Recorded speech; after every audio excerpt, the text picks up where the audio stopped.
Diyos, siya lamang ang Panginoon.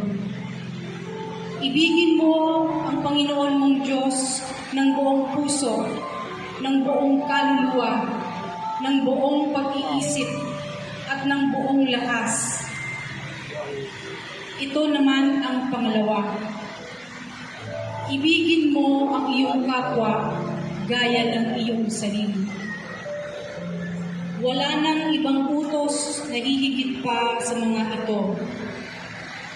Tama po, Guro, wika ng Eskriba. Totoo ang sinabi ninyo. Iisa ang Diyos at wala nang iba liban sa Kanya.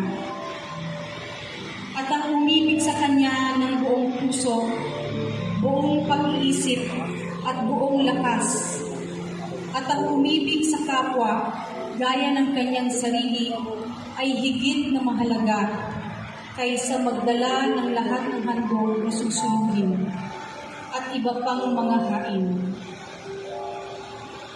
Nakita ni Jesus na matalino ang kanyang sagot, kaya't sinabi niya, "Malapit ka nang mapabilang sa mga pinaghaharian ng Diyos." At wala nang nangahas magtanong kay Jesus mula noon. Ito ang mabuting balita